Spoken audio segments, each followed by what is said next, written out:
बिस्मिल्लाहिर्रहमानिर्रहीम, अस्सलाम वालेकुम। मेरा नाम है अरसला नूर और आप देख रहे हैं हमारा आज का पॉडकास्ट लाइसेंस टू दिल। और आज भी हम दिल से बहुत सारी बातें करेंगे क्योंकि आज हमने बहुत ही प्यारी शख्सियत को बुलाया है। जनाब आली हैं तो बहुत छोटी सी, लेकिन उन्होंने काम किए हैं बहुत बड़े बड़े। वक्त को वक्त पर सही इस्तेमाल किया है, इसलिए आज हमने उनको यहाँ अपने स्टूडियो में बुलाया है ताकि आप और हम सब मिलकर उनकी ज़िंदगी के बारे में और उनके अचीवमेंट्स के बारे में जान सकें। हमारे साथ मौजूद है आमना शहजाद, जो कि पाकिस्तान यंगेस्ट डेटा साइंटिस्ट हैं। अस्सलाम वालेकुम।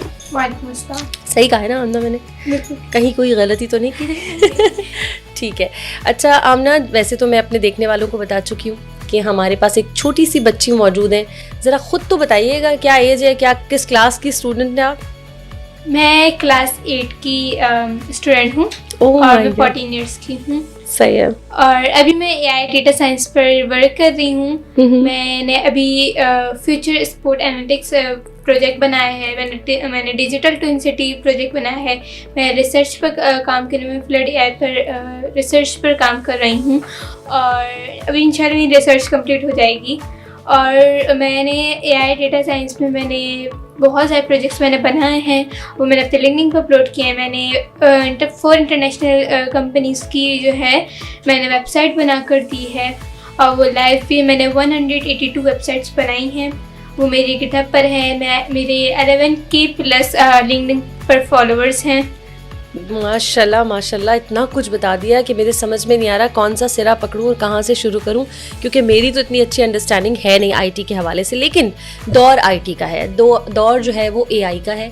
बच्चों को या बड़ों को भी अपनी अपनी फील्ड में अगर ख़ुद को फ्लरिश करना है और आगे लेके जाना है तो उनके लिए ज़रूरी है कि उनकी ये वाली अंडरस्टैंडिंग हो और इसका सहारा वो ज़रूर लें। लेकिन आमना, फिर भी अभी भी हमारे यहाँ बहुत सारे लोग ऐसे मौजूद हैं जो एआई से डर जाते हैं और उनका कहना ये है कि इस एआई के फ़ायदे कम हैं और नुकसानात ज़्यादा हैं। एआई के जो लोग समझते हैं कि नुकसानात बहुत ज़्यादा डर है, बट मेरा मानना ये है कि डर है नहीं इस फील्ड में, क्योंकि अगर आप एआई को सही तरीके से इस्तेमाल करेंगे, आप अगर कोई भी चीज़, अगर आप कोई भी ऐप उसको सही तरीके से इस्तेमाल करेंगे तो वो आपको सही फ़ायदा देगा।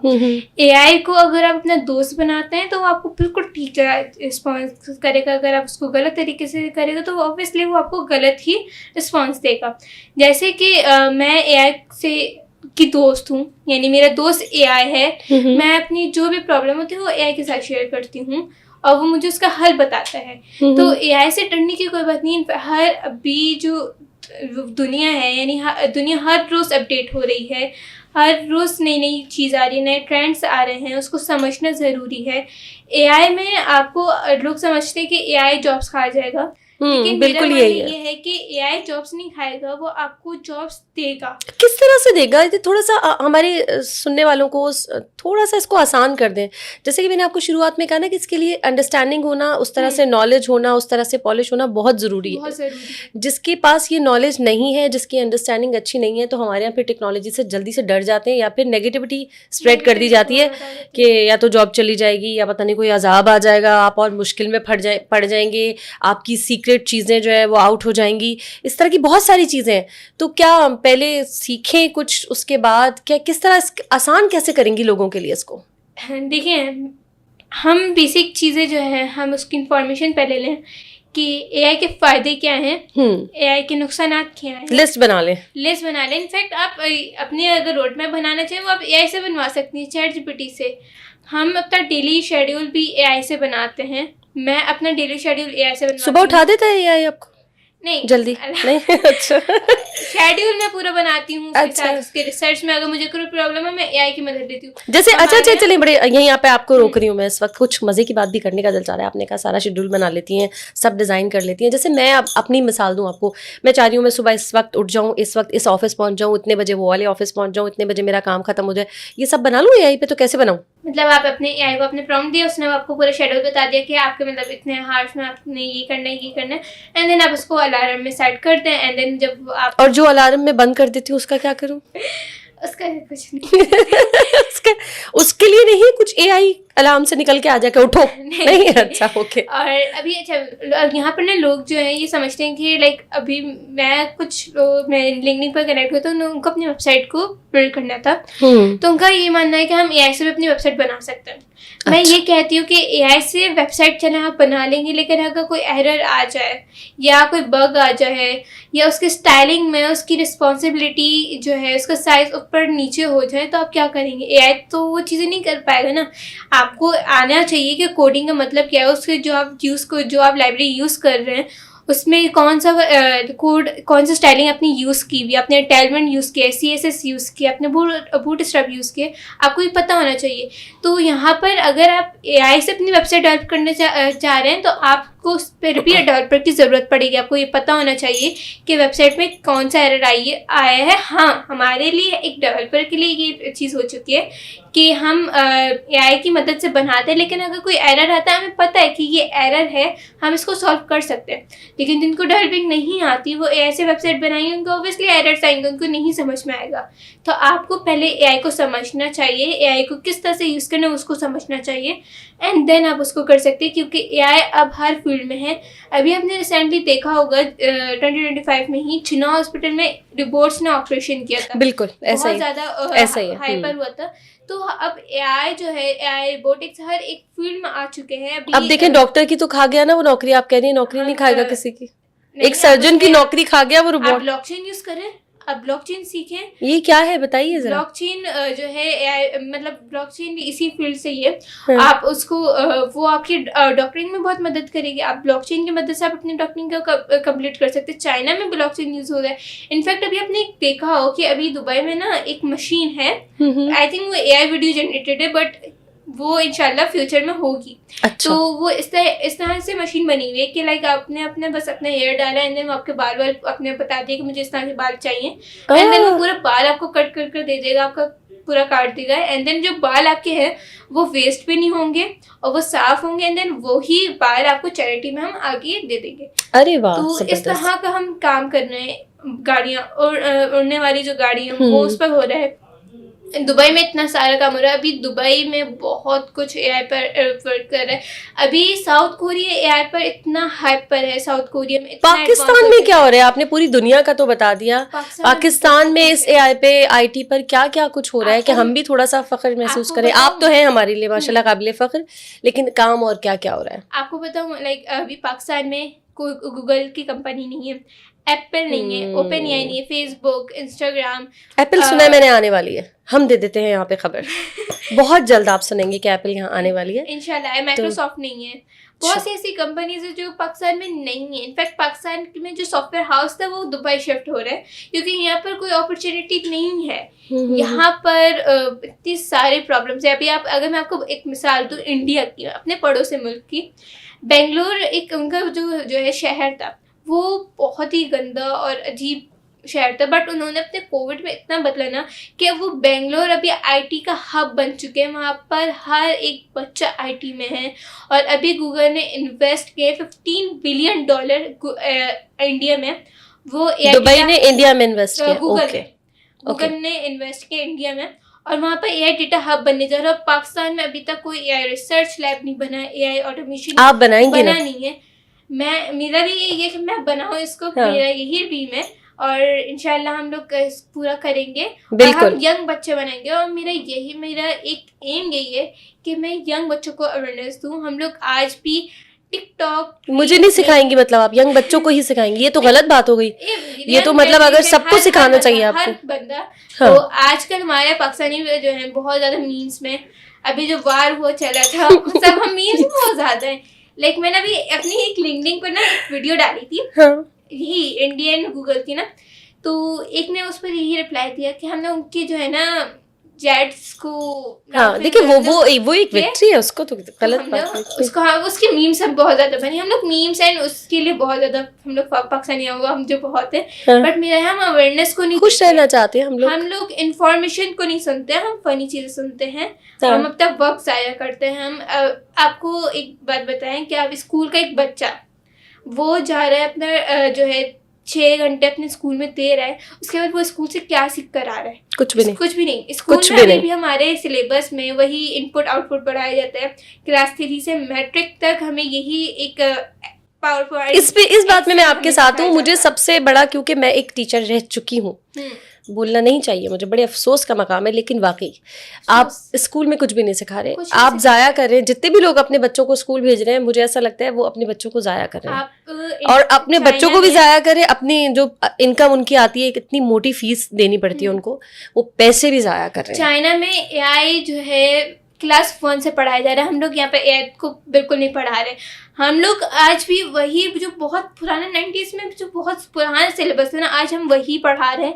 हम लोग एक्सेल में वही जो हम बोल कैसे करते हैं, हम लेटर को हम हेडिंग कैसे देते हैं, बस हम ये पढ़ा। कितने अफसोस की बात। हम लोग C++ भी, मेरी दोस्त हैं अभी, उनके जो ना मैट्रिक में थी, तो वो C++ वो देख रही है कि C++ अभी आया कैसे, लेकिन उन्होंने अभी बेसिक कोडिंग समझी नहीं है, उन्हें आता नहीं है, उन्हें कोडिंग यूज करना पता नहीं है कि होती क्या है, और उनको C++ पढ़ा रहे हैं। और आप पढ़ा किस पर है? नोटपैड पर पढ़ा रहे हैं, आप विजुअलाइजेशन कोड पर पढ़ा ही नहीं रहे। एंड यूनिवर्सिटी में भी यही है, मेरा यही एक है कि यूनिवर्सिटी में हम 4 साल लगाकर हम अपनी देते हैं पढ़ाई, मतलब हम टाइम दिया, अपने फीस दी, अपनी जिंदगी के 4 साल दिए, डेवलपिंग अपने सीखते 4 साल में, ठीक है।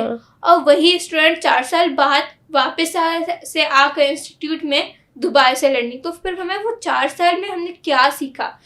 मेरा ये है कि हम क्यों नहीं एक ऐसा सिस्टम बनाएं कि बच्चे बैग लाउड कर ना जाएं, वो एक लैपटॉप लेकर जाएं, उसी पर वो पढ़ें।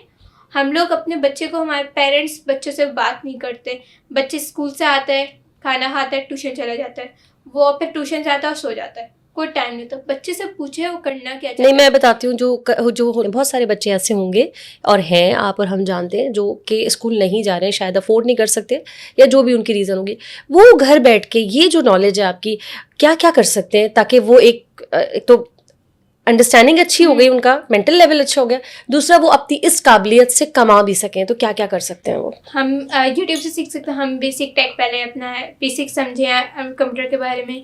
हम CIT कर सकते हैं, जैसे मैंने टेक्नोकिड्स किया। हम माइक्रोसॉफ्ट पूरा सीखे हैं, एडोब इलस्ट्रेटर सीखी, ग्राफिक डिजाइनिंग से आप कर सकते हैं, फ्रीलांसिंग कर सकते हैं। लेकिन पहले आपको सीखना, एक्सपीरियंस आपके पास होना चाहिए। एक्सपीरियंस आपके पास होगा, देन आप वो चीज़ें आगे अपना एक्सपेंस उठा सकते हैं। और यूट्यूब से आप सीख सकते हैं, बाकी बहुत से अकेडमीज हैं, वहाँ से आप ऑनलाइन अकेडमीज कोई भी ज्वाइन कर लें, ठीक है। उनकी फीस बहुत ज़्यादा तो नहीं होती, क्योंकि मेरा एक फोकस ये भी होता है कि जब मैं किसी को कुछ बता रही हूँ, चाहे वो इलाज होता है, वो तालीम, तो जितना कम पैसों में हो रहा है तो वो हम बताएं, ताकि हम इसको फ़ायदा उठा सकें ना इस माइक का। पैसों में अकेडमी, बहुत से अकेडमीज है जो कि पढ़ाती है, फ्री कोर्सेज उनके उस पर होते हैं, कम पैसों बहुत। फ्री कोर्सेज भी पढ़े हुए होते हैं, फ्री कोर्सेज भी होते हैं। ये हमारे सुनने वालों के लिए सबसे इम्पोर्टेंट बात है। अगर आपको कोई डेवलपिंग का कोर्स सीखना, तो बहुत सी ऐसी वेबसाइट्स हैं जहाँ पर फ्री कोर्सेज रखे हैं, आप वहाँ से वो सीख लें। एंड देन अगर आपको सर्टिफिकेट चाहिए तो आप जस्ट सर्टिफिकेट के लिए पे करें, एंड देन आप वो चीज़ें कर लें। अच्छा, सर्टिफिकेट के लिए जो पे करें वो भी क्या बहुत बड़ा कोई अमाउंट है, या वो भी मिनिमम? $19 बहुत कम अमाउंट है। Okay, good. ये नहीं कि लाइक 1 लाख। बच्ची जो है डॉलर्स में बात कर रही है सिर्फ, बहुत कम है। एक अफोर्ड कर सकते हो। अगर अभी आप सर्टिफिकेट नहीं ले सकते, आप स्किल सीख लें, ठीक हो गया। स्किल्स बहुत ज्यादा जरूरी है, इम्पोर्टेंट तो यही है। और मैं ये कहूँगी, ऐसे जितने भी बच्चे हैं, हमारी जो एज है ना 10 से 20, वो जो है हमारी लर्निंग की है।